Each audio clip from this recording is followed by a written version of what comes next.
नमस्कार. एकला चलोरेच्या या भागामध्ये आपलं सगळ्यांचं पुन्हा एकदा स्वागत. आपण आहोत गडचिरोली जिल्ह्यातील कुरखेडा तालुक्यामध्ये.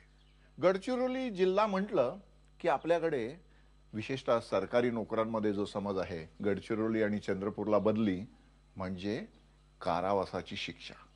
पण हाच गडचिरोली जिल्हा वेगळ्या अर्थाने लोकांमध्ये प्रसिद्ध आहे, खूप प्रसिद्ध म्हणा. इथलं कुपोषण असेल, इथल्या नक्षलवादाच्या समस्या असतील, आदिवासी बालमृत्यू असतील, या सगळ्या चुकीच्या गोष्टींसाठी जरी गडचिरोली जिल्हा प्रसिद्ध असला तरी पण या जिल्ह्यामध्ये सेवा कार्य करणारी अनेक लोक आहेत. डॉक्टर आमटे असतील, डॉक्टर बंग असतील, या सगळ्यांनी आपलं काम आपल्या लोकांसाठी उभं केलं आणि त्यातून प्रेरणा घेऊन डॉक्टर सतीश गोगुलवार आणि शुभदा देशमुख यांनी या कुरखेडा आणि कोरची तालुक्यामध्ये आम्ही आमच्या आरोग्यासाठी जी एक नवीन संकल्पना गेल्या 3 दशकांपासून राबवलेली आहे, आम्ही आमच्या आरोग्यासाठी या प्रकल्पाच्या माध्यमातून या भागामध्ये विशेषतः कुरखेडा आणि कोरची तालुक्यात जे प्रकल्प उभे राहिले, ज्या पद्धतीने लोकांमध्ये जाणीव जागृती निर्माण करण्यासाठी प्रयत्न झाले, या सगळ्या प्रयत्नांचा गेल्या 3 दशकांचा आढावा आपण घेणार आहोत डॉक्टर सतीश गोगुलवार आणि शुभदास देशमुख यांच्या माध्यमातून, त्यांच्या शब्दातून. नमस्कार डॉक्टर साहेब. नमस्कार. एकला चलोरेमध्ये स्वागत तुमच्या दोघांचं. तुमचा 1984 पासून जो सुरू झाला होता एकला चलोरेचा प्रवास. डॉक्टर साहेब, तुम्ही म्हणजे पदवी घेतल्यानंतर डॉक्टरकीची साधारणतः घरातल्या लोकांचं असतं की आता मुलगा डॉक्टर झाला म्हणजे सेटल होणार, चांगल्या पद्धतीने प्रॅक्टिस आणि पैसा सगळं येणार त्याच्या जोडीला, मग चांगलं लग्न होणार. तर हे या सगळ्याच्या वेगळी वाटचाल तुमची झालेली आहे. तर काय पहिल्यांदा सांगा, तेव्हाची स्थिती काय होती? 84 मध्ये आम्ही इथं आलो, पण त्याच्या आधीची सगळी थोडी पार्श्वभूमी अशी होती की घरच्यांना तेव्हा मध्यमवर्गीय कुटुंबातला माझा सगळा जन्म आणि व्यापारी घर होतं, व्यापारी कुटुंबातलं. त्याच्यामुळे त्यांना असं वाटायचं की एक मुलाने इंजिनियर व्हावं, एकाने डॉक्टर व्हावं. तर मोठा भाऊ इंजिनियर झाला आणि मला थोडंसं सामाजिक कामात तेव्हापासून आवड होती पण लहानपणापासून. या तर म्हणजे जमीनदार इजारदार कुटुंबातल्या एकदम त्यांचा कसा समाजसेवेकडे कल आला? एक होतं की जरी म्हणजे जमीनदार कुटुंबातलं होतं, पण माझी आई कोकणातली आणि मुंबईत वाढलेली, त्याच्यामुळे तिला एक वेगळं हे होतं ओरिएंटेशन आणि तिचं एक हे होतं की काहीतरी करत राहायचं. त्या याच्यातनं म्हणजे ती राष्ट्रसेविका समिती वगैरे या सगळ्या याच्यामध्ये होती. घरातलं काम हे करून तिला जसं वाटेल तसं, त्याच्यामुळे तिच्यासोबत लहानपणाच्या याच्यात बरंचसं मी राहिली. आणि दुसरं साने गुरुजींची पुस्तकं वगैरे वाचणं, हा जो काही भाग राहिला त्याच्यातनं एक हे आलं की आपल्याला काहीतरी करायचं आहे. काय हे सुरुवातीला नक्कीच समजत नव्हतं, पण काहीतरी करायसाठी काय गजायचं आणि लिखाणाची एक आवड, त्याच्यातनं हे पुढे गेलं. तुमचं कसं होतं डॉक्टर? माझ्याकडे काही असं सामाजिक याचं वातावरण नव्हतं, पण मला असं आठवतं की मला थोडंसं मनापासून अशा कामामध्ये आवड होती. ते मग मी लहानपणी गणेशोत्सवामध्ये वेगळे प्रयोग करणं, नेहमीच्या पलीकडे जाऊन तिथल्या एका विठ्ठल व्यायाम शाळेमध्ये आम्ही नवीन गोष्टी त्याच्यात हे करणं. नंतर मला वाटतं मोहन हिरालाल ते सुद्धा तुमच्या बरोबर होते. ते माझ्यापेक्षा मोठे, पण आमची दोस्ती जास्त झाली या सगळ्या याच्यामध्ये आणि त्यांच्यासोबत मग आम्ही या सगळ्या याच्यामध्ये आलो. तिथं त्यावेळेस चंद्रपूरमध्ये United youth for social services असा ग्रुप आम्ही फॉर्म केला आणि त्याच्यातनं थोडंसं सामाजिक याच्यामध्ये दुसरं कॉलेजमध्ये असताना सुद्धा एकदा सगळा कॉलेज बंदचा कार्यक्रम झाला, त्याच्यातही आम्ही आमच्या क्लासने मुख्यतः की काळ्या फिती लावून आम्ही वर्ग जॉईन केले. तसं वेगळं करण्याची बंद असला तरी पण त्याच्यामध्ये सकारात्मक भूमिका घेतली. या सगळ्यातून पुढे मोहन सोबतच मग कॉलेजमध्ये शिकत असताना MBBSला सेकंड MBBSला तिथं मग छात्रविवाह संघर्ष वाहिनी या लोकांशी ओळख झाली. JPनी त्यावेळेस ती संघटना देशभरात फॉर्म केली. खूप मोठं नवनिर्माणाचं हे होतं, आंदोलन होतं मोठ्या प्रमाणात. आणि त्याच्यातनं मग या सगळ्या कामाची, विचारांची सगळ्या दिशा, कारण त्यात मग पुष्कळ लोकांचं वाचन झालं, देशभरात फिरता आलं, सगळ्या प्रांतातली ग्रामीण क्षेत्र बघता आली त्याच्यामध्ये. आणि मग खरं गाव मी माझं आजोळ किंवा वडिलांचं सगळे गावात होते, पण गाव त्यावेळेस ज्या पद्धतीने बघत होतो ती दृष्टी नव्हती. ती नंतर ती सगळी बदलली. योगायोगच म्हणावा लागेल किंवा तुमची इच्छा होती की आपल्या परिसरातच आपलं काम वाढवावं. आता जेव्हा तुम्ही मागे वळून बघता, एक साधारणतः 30 वर्षानंतर, तर या काळात या भागात काय बदल झाले तुम्हाला असं वाटतं? एक तर आमची समज बनली, कारण आम्ही शहरातल्या शिक्षण घेऊन आलेलो.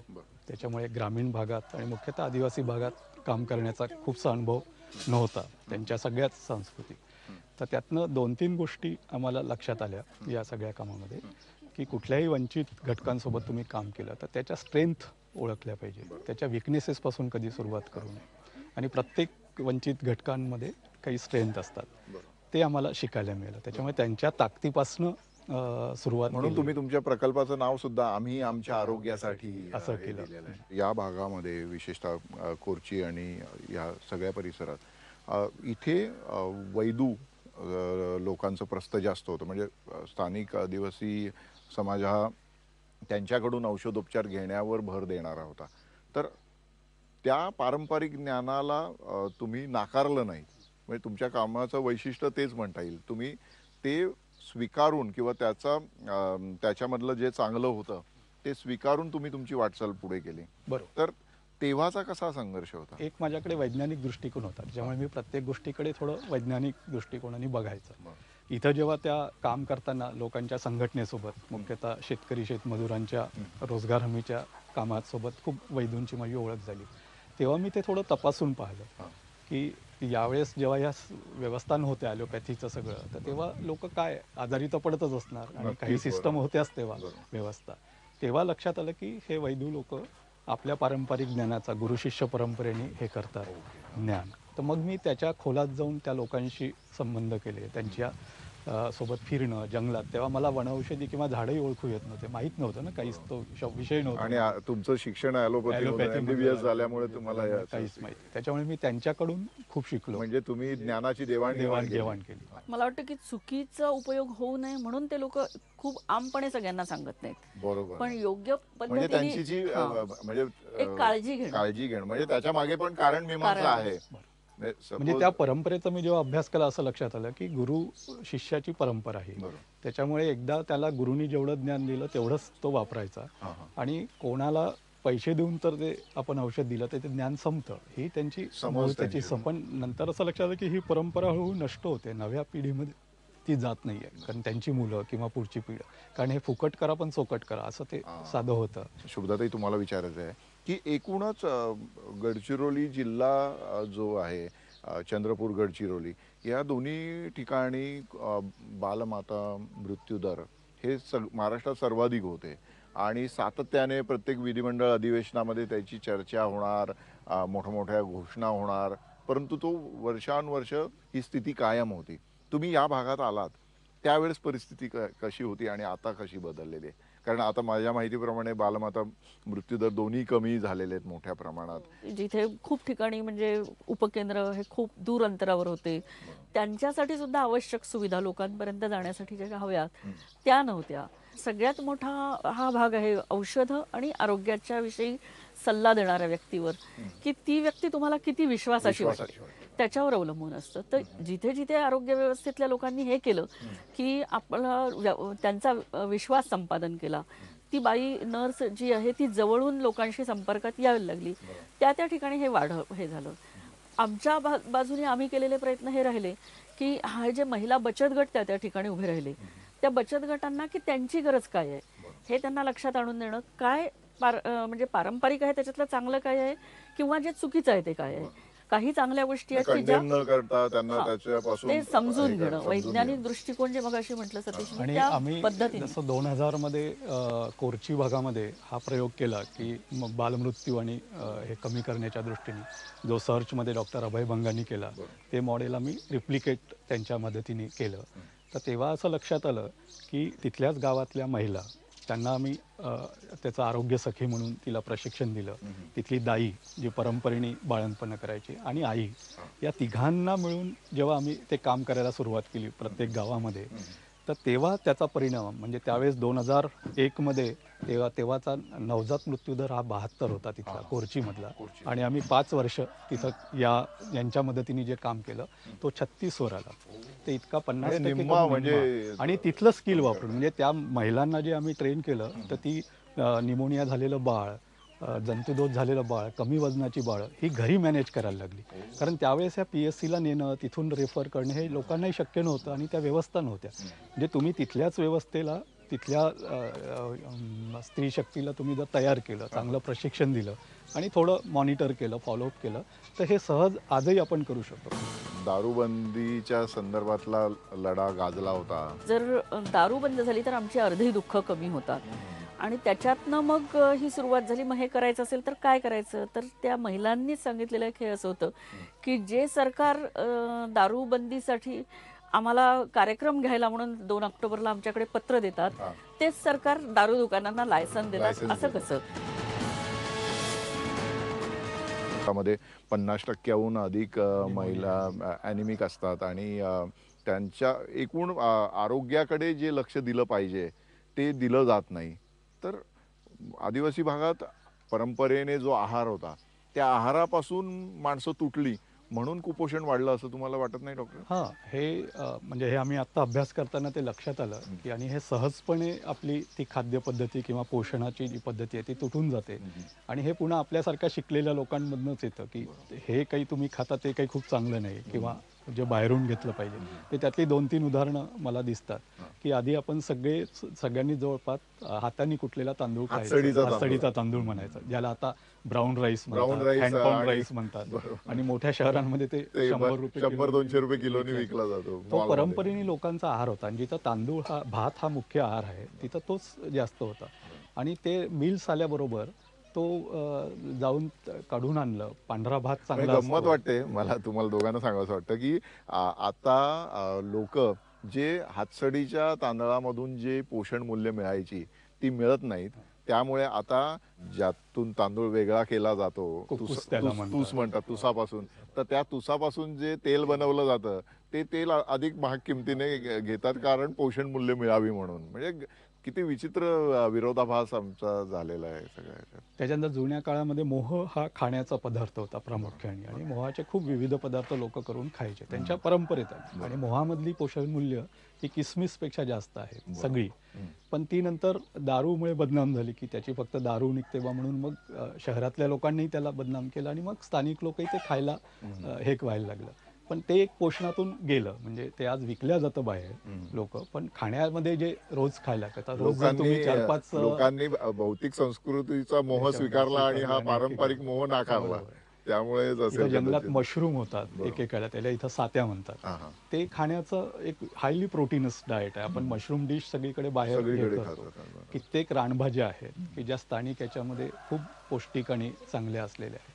तर ही मूल्य हळूहळू, कारण आम्ही शिकलेल्या लोकांनी सांगितलं की हे काय तुम्ही जंगलात राहता, मोह खाता म्हणजे तुम्ही मागासलेपण, असं त्याचं मागासलेपणाशी रिलेट केल्यामुळे पुन्हा ते एका दृष्टीने आम्हाला ते आणावं लागतंय की हीच पोषण मूल्य आपल्यापाशी आहे, ही आम्ही व्यवस्थित खाल्ली तर आमचा कुपोषणाचा ॲनिमियाचा प्रश्न बराचसा सुटतो. बाहेरून खूप आणण्याची गरज नाही, फक्त आमच्या खाद्यपदार्थांची, खाण्याच्या याच्यातल्या हे बदलावे लागेल. शुभदाताई, तुमचा दारूबंदीच्या संदर्भातला लढा गाजला होता साधारणतः किती 20-22 वर्षापूर्वी तुम्ही सुरू केलं ना सुरुवातीला? 88 पासून तसं कुरखेडा तालुक्यात याची सुरुवात झाली. म्हणजे अगदी माझ्या पहिल्या महिलांसोबतच्या शिबिरामध्येच हा मुद्दा आला की जर दारू बंद झाली तर आमची अर्धी दुःख कमी होतात. आणि त्याच्यातनं मग ही सुरुवात झाली. मग हे करायचं असेल तर काय करायचं? तर त्या महिलांनीच सांगितलेलं एक हे असं होतं की जे सरकार दारूबंदीसाठी आम्हाला कार्यक्रम घ्यायला म्हणून 2 ऑक्टोबरला आमच्याकडे पत्र देतात, तेच सरकार दारू दुकानांना लायसन देतात. असं कसं? म्हणजे हा महिलांना पडलेला एक प्रश्न होता की हे एकच सरकार 2 तोंडांनी कसं काम करताय. तर या याच्यावरती त्यांनी एक सुरुवात केली की मग काय करायचं, मग आपण सरकारलाच म्हणायचं की लायसन्स रद्द करा. त्यावेळेला एक फक्त इथल्या तालुक्यातली पहिला मोर्चा झाला कुरखेडा शहरामध्ये आणि त्याच्यामध्ये एक साधारण ती सुरुवात झाली की मोठ्या प्रमाणामध्ये महिला त्याच्यात सहभागी व्हायला लागल्या. कारण त्यांना प्रत्यक्ष होणारा त्रास त्याच्या मागे होता.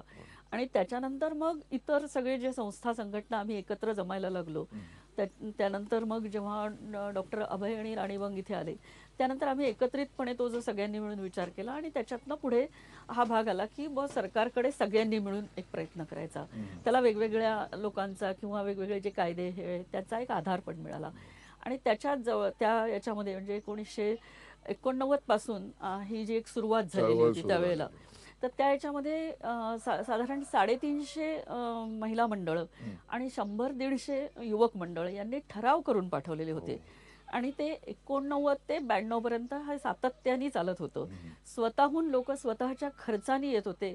अनेक ठिकाणी आदिवासी पुजारी याच्यात सामील झाले की ही काही परंपरा नाही आहे दारू पिणं आणि त्याच्यामध्ये बर्बाद होणं. ही देवाला आम्ही मोहाचं पाणी दिलं तरी सुद्धा चालतं.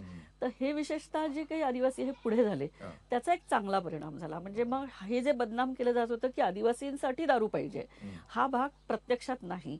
तर जे कोणी याचा व्यापार करतात त्यांना हे पाहिजे, त्यांना सोयीसाठी आदिवासी पाहिजे, हा भाग होता. त्याच्यात मोठ्या प्रमाणामध्ये आदिवासी महिला पण आलेल्या होत्या. पण त्यातून मग तुमचं आदिवासी महिलांमध्ये चळवळ सुरू झाली, चळवळ जे काम होतं सुरू काम झालं. वाढलं. मोहाची फुलं असतील, रानभाज्या असतील किंवा अळंबी मशरूम्स ते असते, इकडे काय साते म्हणतात त्याला, त्या असतील, या सगळ्याचा किंवा रानातली फळं असतील, मध असेल, टेंभूर. टेंभूर, सगळंच या सगळ्याचा पोषक तत्व म्हणून आदिवासींच्या जगण्याशी संबंध होता. त्याच्या जोडीला जंगलातली झाडं आहेत आणि वेगवेगळ्या पद्धतीने जे वनोपज आहे, जंगलातून मिळणारं उत्पन्न आहे, यावर आदिवासी जगायचा. मला आठवतं मी अक्कलकुवा अक्राणीमध्ये माझे एक मित्र आहेत, त्यांच्या वडिलांशी बोलत होतो आणि पूर्ण असा हे सातपुडा रेंज ती पूर्ण जंगल तुटलेलं होतं आणि एका टेकडीवर त्यांचं घर होतं. तर मी गप्पा मारता मारता त्यांना विचारलं की वयोवृद्ध होते, 80च्या वरचे. म्हटलं बाबा मला सांगा की आदिवासी माणसाची ही जी स्थिती आहे, सध्याची दुःस्थिती आहे, ही कशामुळे झालेली असेल? तर त्यांनी खूप चांगलं उत्तर दिलं. ते म्हणाले की याच्या आधी आदिवासी जंगलावर अवलंबून होता. हे बघा समोर दिसतंय पूर्ण जंगल तोडलेलं आहे, आम्ही जंगल खाऊन टाकलं. आणि आता आदिवासी लोकांना सबसिड्यांवर अवलंबून ठेवण्याचा प्रकार सुरू आहे. तर त्यामुळे त्यांना कशावर तरी अवलंबून राहायला भाग पाडलं जातं, त्यामुळे त्यांची दुरावस्था आहे. बरोबर, हा पण मुद्दा बिलकुल. तुम्ही इथे चांगल्या पद्धतीने वनव्यवस्थापनासाठी सुद्धा काम करता. आणि आम्हाला पहिलेपासूनच लक्षात आलं की ज्यांचं जीवन या जंगलाशी जुळलेलं आहे तो जंगल राखतोही. त्याच्यामुळे या सगळ्या परिसरात जे जंगल सुरक्षित राहिलेलं आहे, म्हणजे त्यांनी कामापुरतं आपल्या शेतीपुरतं एन्क्रोच केलं आणि घेतलं, पण शेती हे काही तुम्हाला पूर्ण देणारं नाही. आज आपण शेती तोट्याचीच बघतो आणि म्हणून आपण विदर्भातल्या बाकी भागामध्ये आत्महत्या बघतो आहे की शेतीतली इनपुट्स वाढलेले आहे, खूप गोष्टी टाकाव्या लागतात, बाहेरून घ्यावं लागतात, तेवढं उत्पन्न मिळत नाही, त्याचा भाव. पण जंगलावर आधारित ज्यांची आज लाईव्हलीहूड आहे, जगणं आहे, ते आज व्यवस्थित आहे. आणि आम्ही कोरची किंवा कुरखेडा भागात बघतो तर यांचा खाण्यापुरतं धान्य हे शेतीतनं येतं आणि त्यांचा ज्या कॅश क्रॉप आहे ही सगळी जंगलातनं येतं. त्याच्यात मोहफुलं, वनौषधी, तेंदूपत्ता, टेंभरं, हे अशा खूप विविध गोष्टी, फळं आहेत वेगवेगळ्या. म्हणजे ज्या कोरची भागामध्ये जांभळांची झाडं आहे मोठ्या प्रमाणात, तिथल्या युवकांनी आता तो जांभळाचा व्यवसाय सुरू केला. तर ज्या झाडाला आधी 50-100 रुपये मिळत नव्हते, त्या झाडापासून आज लोकांना 1,000, 500 रुपये. शहरी लोकांना डायबिटीज झाल्यामुळे या जांभळांचा उपयोग आता वाढलेला आहे आणि त्याला भाव सुद्धा आलेला आहे. तर या सगळ्या गोष्टी त्याच्यातल्या आहे. पण त्याच्यामुळे आमचा पहिलेपासून होता की त्यांचा जगण्याचा आधार त्याच्यावर आहे, तर जंगलाचा अधिकारही त्यांना मिळावं. आणि ती लढाई मग हा वन अधिकार कायदा जेव्हा झाला तो खऱ्या अर्थाने पूर्ण झाला की ज्याच्यामुळे जंगलावरची मालकी लोकांची झाली. आपण बघूया.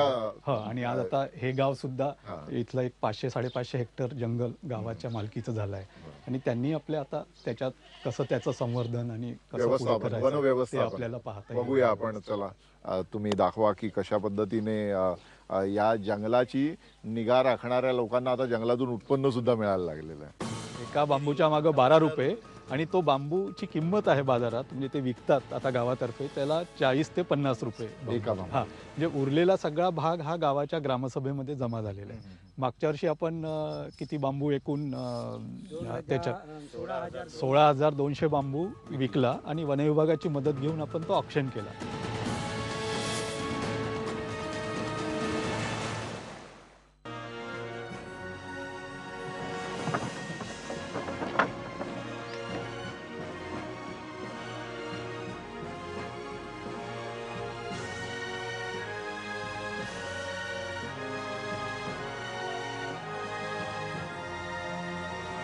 हा मुख्यतः वन अधिकाराचा जो हक्क मिळाला त्याच्यामध्ये पहिल्यांदा बांबू आणि तेंदूपत्त्याची मालकी, कारण आतापर्यंत ते वनविभागाच्या याच्यातली होती.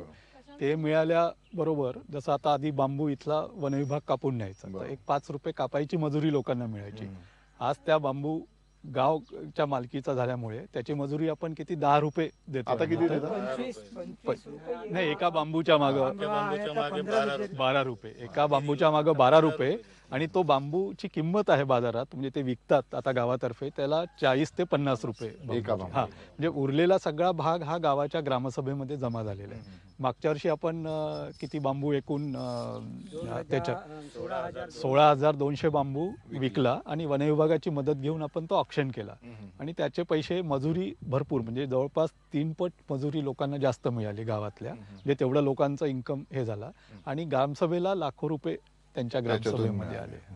तर हा फरक त्याच्यातनं पडला. त्याच्यामुळे आता लोक या अधिकार मिळाल्यामुळे आपला बांबू सुरक्षित राहिला पाहिजे, पुन्हा नव्याने बांबू लावला पाहिजे, हे लोकांना आता. ताई, तुम्ही मला सांगा की महिलांचा या सगळ्या वनरक्षणामधला जो रोल आहे किंवा भूमिका आहे महिलांची, ती कशी असते? 2-3 लेडीज आणि 2-3 पुरुष हे घेऊन एका ग्रुप करून सटणारे जंगल ग्रस्तायला जातो.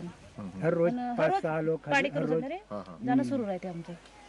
असे आता ग्रस्ताई सुरू आहे, तर सध्या मार्ग सर्व चांगला आहे.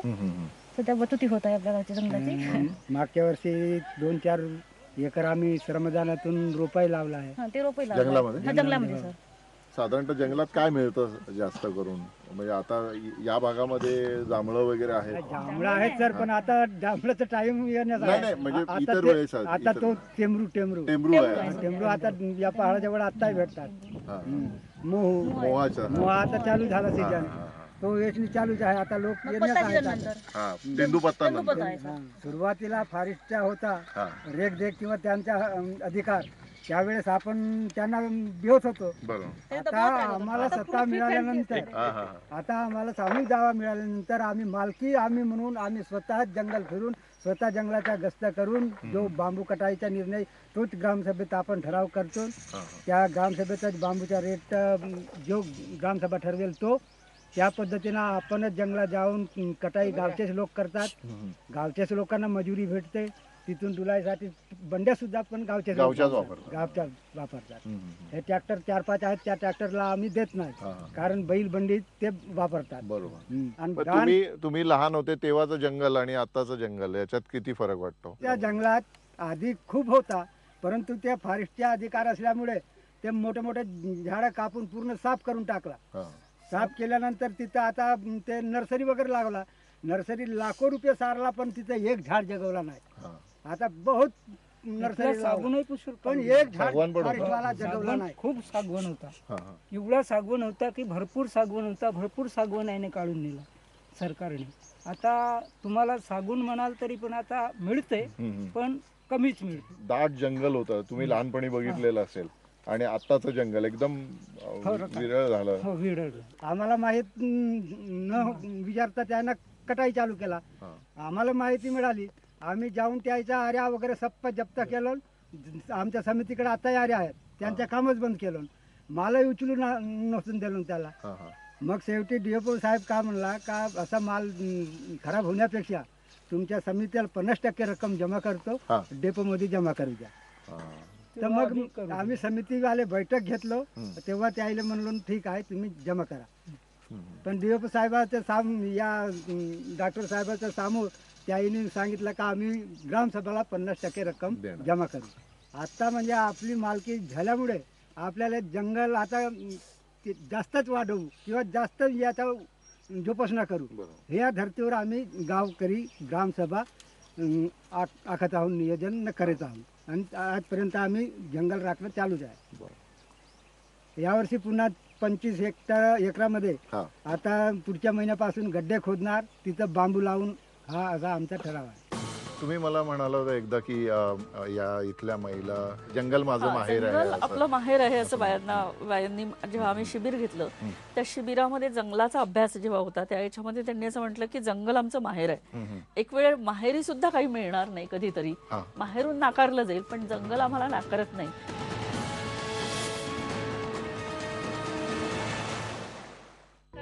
आम्ही 4-5 साल हो गए कि ये ठगित कर्ज हम कैसे वसूली करेंगे और ये वसूली करे के बाद में हमारे परिसर संघ के नमस्कार। आर्टिस्ट के दिन 10,000 के मान लेते हैं, वो 10,000 पैसा रिपेमेंट करे के जवाबदारी तोरेच रही, लेकिन नियंत्रण परिसर संघ गाय म्हशी काय विषय आजचे वार्षिक आमसभा घ्यायची आहे त्याच्याविषयी बोलणं करायचं आहे ना. कुंभीटोला में गए थे ना. संघटनेची आमसभा झाली होती ना आपली कुंभी टोल्याला, तर करत असतो नाही का, पण ते आपण सोडून देतो, त्याच्याकडे आपण लक्ष देतो. ताई झाली का मीटिंग का सुरू आहे अजून? सुरू आहे आता. ते त्यांच्या संघटनेच्या याची वार्षिक आमसभेची तयारी करतायत. आणि आणखीन काही प्रश्न आहे, आज विशेषतः बाजाराचा पण दिवस बाजाराचा होता ना. दिवस आहे. दारूबंदी विषयीची चर्चा जरा जास्त जोरात आहे सध्या. कोरची आणि कुरखेडा या दोन तालुक्यातला महिला आहेत का जास्त? हा, तसं बघितलं तर हे दोन्ही तालुके अत्यंत म्हणजे महाराष्ट्राच्या शेवटच्या टोकावरचे हो, आणि बऱ्यापैकी प्रशासनापासून तुटलेले हा. असं सातत्याने बोललं जातं. हा, तरी पण आता बऱ्यापैकी प्रशासनाचा भाग इथे आलेला आहे. म्हणजे कोरची तालुका झालेला आहे, इथे तहसीलदार आहेत, BDO आहेत. आणि संघटन जेव्हापासून मजबूत झालेलं आहे तेव्हापासून त्याचा रिस्पॉन्स पण चांगला मिळतोय. या महिला तिथे जी हा इथला जो ग्रामीण रुग्णालय याच्यावरती देखरेख करतात. अरे वा. तिथे जाऊन त्या बघतात की तिथली व्यवस्था बरोबर सुरू आहे की नाही, डॉक्टर्स आहेत की नाही, OPD वेळेवर सुरू होते की नाही होत, सर्व ज्या महिलांना जननी सुरक्षा वगैरे सारखे जे लाभ मिळायचे आहेत ते मिळतात किंवा नाही हे ते रेग्युलरली पाहत असतात. म्हणजे एक स्वतःहून कामामध्ये सहभाग घेण्याची एक हे वाढलेली आहे महिलांमध्ये. एक प्रकारचा प्रशिक्षणाचा काही भाग पण आम्ही घेतलेला होता.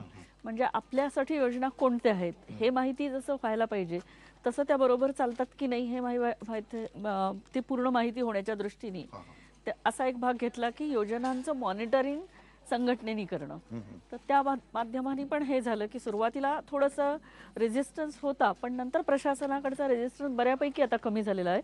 त्यांचं स्वागत होतं तशा काही ठिकाणी जिथे ग्रामीण रुग्णालय PSCच्या तुम्ही ठिकाणी. सुरुवातीला म्हणजे 1984 पासून या भागामध्ये कामाला जेव्हा सुरुवात केली म्हणजे डॉक्टर गोगुलवार हे आरोग्य सुविधा आणि इतर गोष्टींशी संबंधात काम करत होते, पण तुमचा सगळा भर हा एकूण महिला सक्षमीकरण, महिलांना जागृत करणं, त्यांच्या हक्काबद्दल, त्यांना शिक्षित करणं, त्यांच्या एकूणच सगळ्या वेगवेगळ्या भूमिकांमध्ये त्या असतात त्याबद्दल, आणि मग त्याला जोडून आरोग्यविषयक गोष्टी. तर तेव्हाचा काळ 30 वर्षापूर्वीचा आणि आत्ताचा यामध्ये काय फरक तुम्ही बघता? तेव्हाचा म्हणजे एक तर बऱ्याचशा महिला ज्या सुरुवातीच्या काळात बचत गटांमध्ये आल्या त्या अशिक्षित होत्या, पण त्यांना थोडेफार काही स्किल्स जरूर होते. म्हणजे तोंडी हिशोब बऱ्याचशा महिला साधारण 5,000 करू शकत होत्या. बरोबर. पण त्यांची अडचण ही होती की कुठे लिहून ठेवायचं आहे तर ते लिहिता येत नाही, किंवा बँकांमध्ये ताई, जायचं इथे असेल. भाषेचा सुद्धा एक मोठा वेगळा अडसर भाग आहे आहे, ना. हा. म्हणजे म्हणजे आपण ज्या भागात आहोत हा, आता इथे छत्तीसगढी कोरचीच्या बोलल्या जाते. ह्याच्यामध्ये छत्तीसगडी आहे, काही प्रमाणात इतर गोंडी भाषांचा पण बोलल्या गोंडी जाते. आहे, पडदान आहे, या भाषांचा सुद्धा इन्फ्लुएन्स आहे. तर आपल्याकडे तो विचार कधीच केला गेला नाही ना, विशेषतः त्यांच्या भाषेमध्ये हो, शिक्षण साहित्य देणं, असणं, साहित्य. त्याबद्दल काय वाटलं नाही का कधी? कसा प्रयत्न काय म्हणजे करावा? आम्ही एक वर्ष साधारण मी एका समितीमध्ये होती जिल्हास्तरीय, आणि त्यावेळेला हा प्रयत्न केला होता. त्यावेळेला कलेक्टर पण ते त्यासाठी हे होते की त्यांनी त्याच्यासाठी संमती दिली होती. आणि हे पुस्तकं स्थानिक स्तरावर तयार करायचे जे महिलांसाठी प्रौढ साक्षरतेसाठी वापरले जातील असा विचार झालेला होता. पण वरच्या प्रशासनाकडून त्याला हवा तसा प्रतिसाद मिळालेला नाहीये. आणि त्याच्यामुळे नाहीतर मग इथे छत्तीसगडी भाषेत पुस्तक होईल, गोंडीमध्ये होईल, त्याच्यानंतर जसं गडचिरोलीच्या दुसऱ्या टोकाला तेलुगू बोलल्या जाते, माडियामध्ये होईल, अशा वेगळ्या वेगळ्या भाषांमध्ये पुस्तकं येतील की ज्याच्यातनं महिला शिकण्यासाठी जास्त तयार होतील असा एक विचार होता. पण हळूहळू मग आता ते जरी झालं नाही तरी आश्रमशाळांमुळे आहे किंवा इतर सगळ्या प्रयत्नांमुळे शिक्षणाचं प्रमाण आता बऱ्यापैकी वाढलं. म्हणजे कोरची भागामध्ये मागच्या 2-3 वर्षाच्या आधी किशोरी गटांसोबत काम करताना हे लक्षात आलं की आता फारशा मुली ज्या शाळेबाहेर आहेत अशा नाही. फक्त अडचण एवढीच होते की 10वी मध्ये खूपशे मुली गळतात. मग तिथे एक गरज लागते आहे की त्यांना हवं असणारं वेगळं शिक्षण, की जे त्यांना जीवन पुढे नेण्याच्या दृष्टीने किंवा त्यांचा आत्मविश्वास जाणार नाही याच्यासाठी गरज आहे, की त्यासाठी त्यांना वेगळ्या शिक्षणाची काही गरज आहे, की ज्याच्यामध्ये एकतर वेगळ्या प्रकारचे काही स्किल्स त्यांना मिळतील. आणि आता थोडी गरज ही पण चाललेली आहे की तांत्रिक याच्याकडे मुलींचा किंवा लोकांचा सगळ्यांचा कल वाढायला लागलाय, की आम्हाला असं काहीतरी पाहिजे. म्हणजे नुसतंच शिवण शिकणं वगैरे एवढी हे आत्ता राहिलेली नाही. आशा वर्कर वगैरे म्हणून नव्याने मुली यायला लागलेल्या आहेत आणि त्या चांगल्यापैकी काम करत आहेत. आमच्या आरोग्य सखी म्हणून पण बऱ्याच मुलींनी चांगलं काम केलेलं आहे.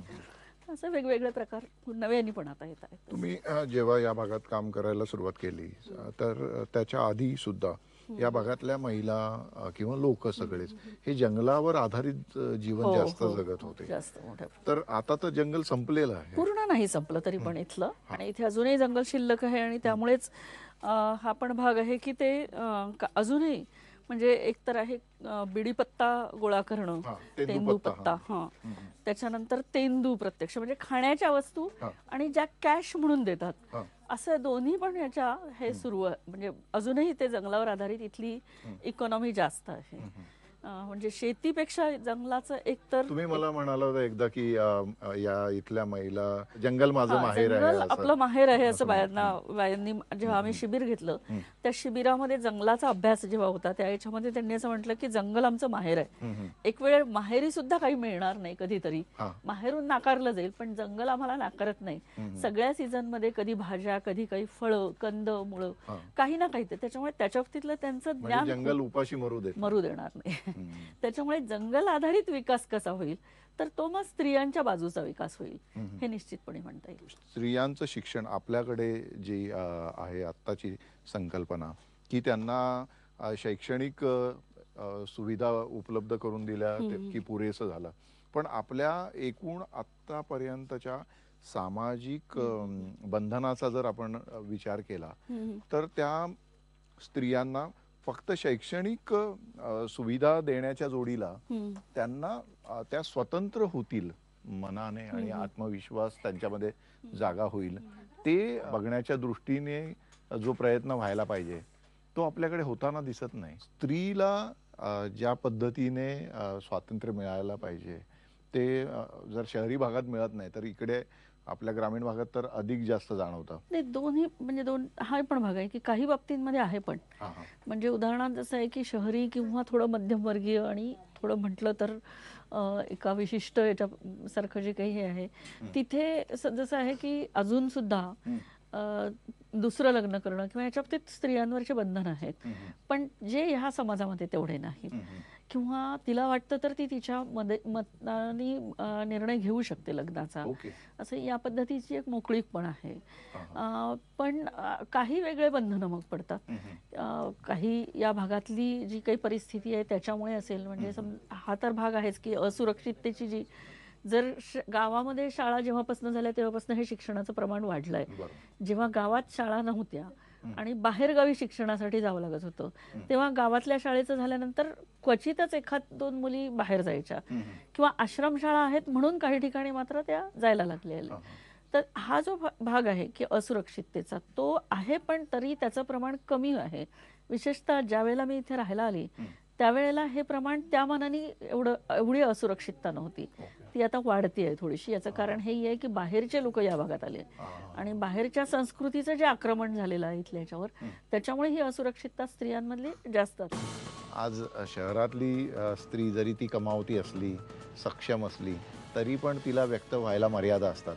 पण इकडे मात्र काही बाबतीत जर बघितलं तर स्त्रिया धाडसी असतात बोलण्यामध्ये. म्हणजे इतकं लपवाछपी हा भागच या संस्कृतीचा नाहीये.